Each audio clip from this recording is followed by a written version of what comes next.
প্রিয় শিক্ষকবৃন্দ, আসসালামু আলাইকুম। আমরা এই ভিডিওতে মূলত আলোচনা করব যে অবসর সুবিধা টাকা পেতে দালালের খপ্পরে না পড়ার ব্যাপারে সতর্কতা জারি করা হয়েছে সেটা নিয়ে। তো আমরা দেখছি এখানে শিক্ষক কর্মচারীদের অবসর ভাতা পেতে যাতে কোনো প্রকার আর্থিক লেনদেনে জড়িয়ে না পড়ে অবৈধভাবে, সেটার জন্য মন্ত্রণালয় থেকে আহ্বান করেছে শিক্ষকদের কাছে। এবং একই সাথে আমরা দেখছি যে দালাল, প্রতারক বা মধ্যস্থভোগীদের খপ্পরে না পড়ার জন্য সজাগ থাকতে হবে, এই কথাই নির্দেশনায় বলা হয়েছে। কর্তৃপক্ষ এই বিষয়টা নিয়ে সবার কাছে সহযোগিতা কামনা করছে।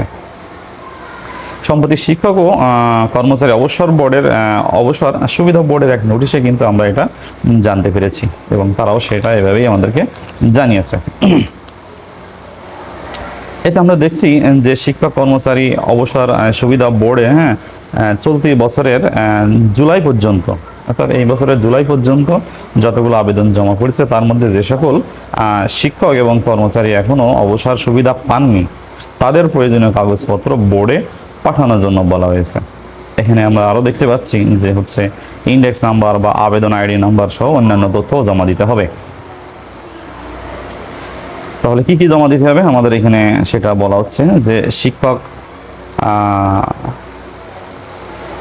কর্মচারীর ব্যাংক অ্যাকাউন্ট হিসাব সচল করে হালনাগাদ ব্যাংক স্টেটমেন্ট এটা রেডি রাখতে হবে। শিক্ষক কর্মচারীর এনআইডির কপি, শিক্ষক কর্মচারীর নিজের এনআইডি দিয়ে রেজিস্ট্রেশনকৃত মোবাইল নাম্বার এটা লাগবে।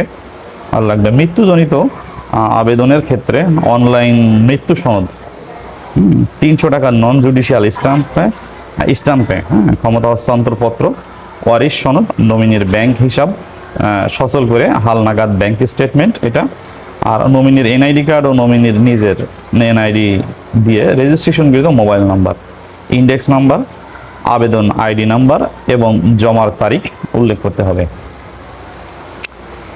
আর এগুলো প্রিয় শিক্ষক আমরা দেখতে পাচ্ছি যে রাজধানীর স্কাউটন গার্ডেন রোডে এখানে প্রবাসী কল্যাণ ভবনের যে অবসর সুবিধা বোর্ডের অফিস আছে, সেখানে এগুলো আমাদেরকে জমা দিতে হবে।